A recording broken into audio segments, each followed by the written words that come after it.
Hi, I'm Zoe, and today I'm going to read you An Inconvenient Alphabet, Ben Franklin and Noah Webster's Spelling Revolution, by Beth Anderson and Elizabeth Baddeley.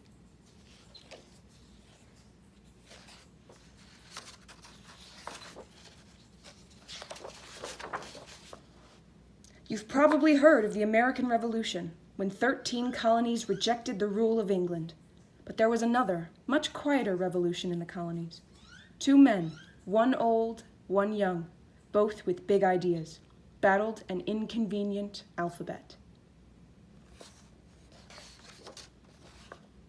Ben Franklin, a writer and printer, had no patience for people spelling words every which way. They should write the sounds they heard.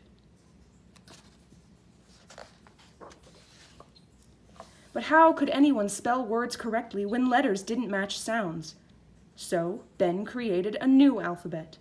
He threw out C, J, Q, W, X, and Y. He added ed, ing, ish, and eth. Each letter had its own sound. No more ABCs. Ben shared his ideas and left them to take their chance in the world. When no one was interested in his alphabet, he tucked it away and focused on the business of the colonies.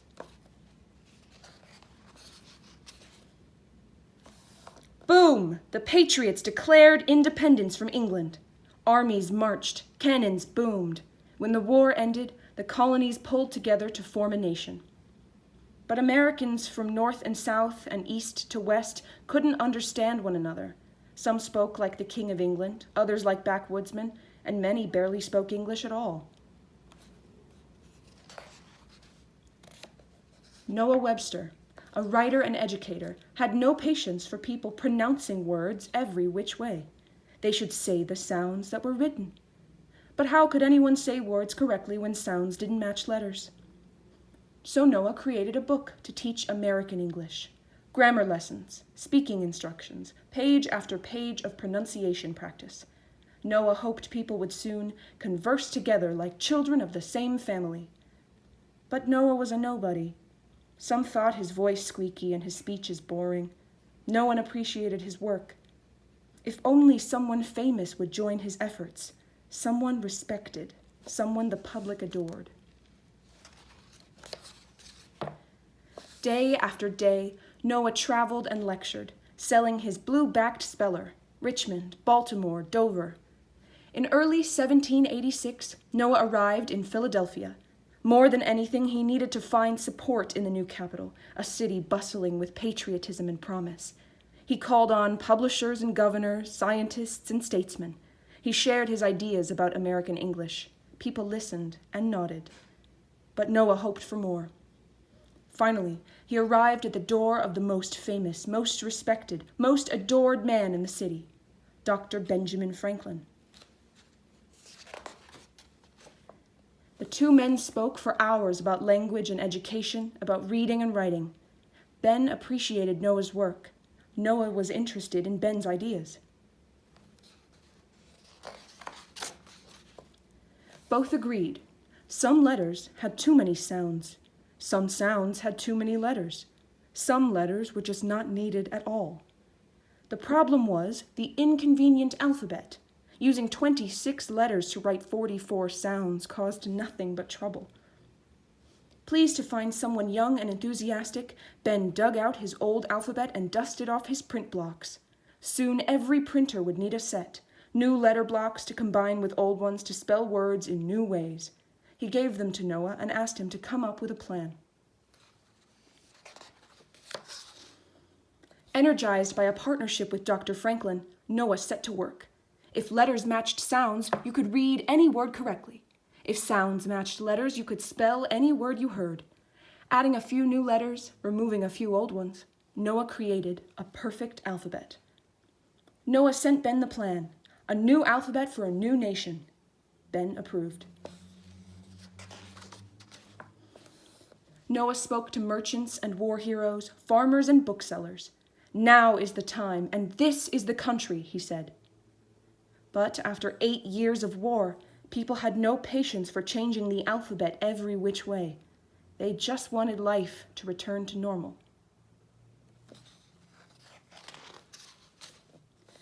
Noah soon realized that even Ben couldn't make people accept new letters. A new alphabet was even more inconvenient than the old one.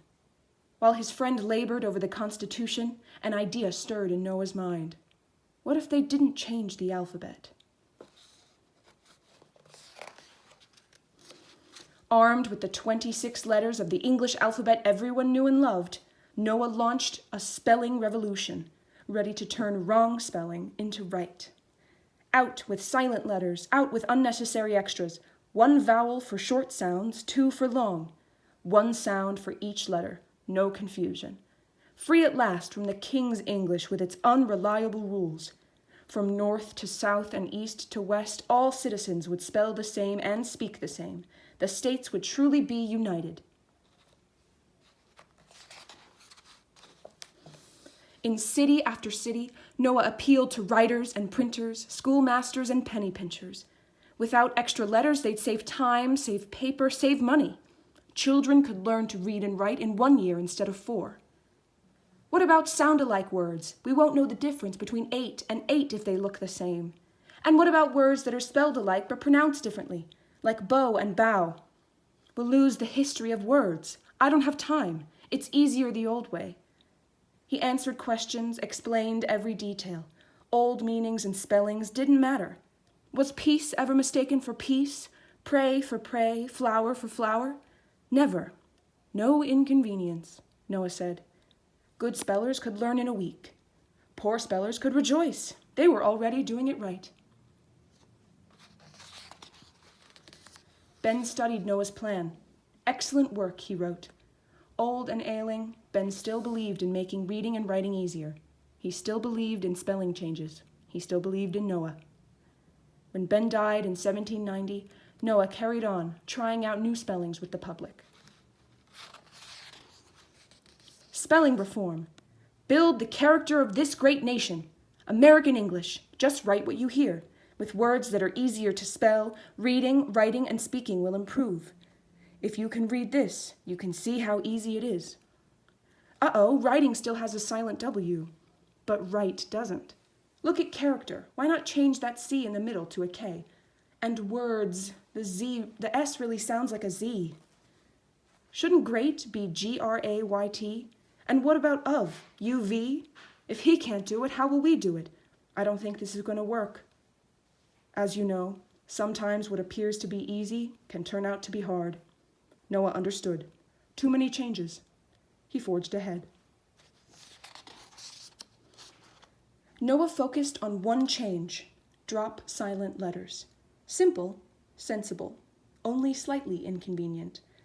Newspapermen began to use the new spellings. Authors refused. Neither mattered, because American people were unwilling to change old habits, unwilling to be bothered, unwilling to take liberties with their language. But Noah was getting closer.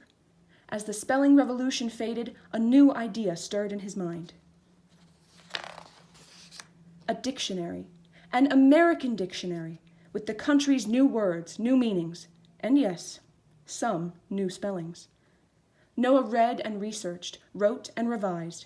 In 1806, he published his first dictionary with 37,000 words, and like his old friend Ben, Noah let his idea take its chance in the world. Americans from north to south and east to west began to use the same English. Noah kept on. 22 years later, his American Dictionary of the English language boasted 70,000 words. Today, American dictionaries include many of Noah's spelling changes and thousands upon thousands of new words, all spelled with the same old inconvenient alphabet. Letters with too many sounds, sounds with too many letters, and some letters just not needed at all.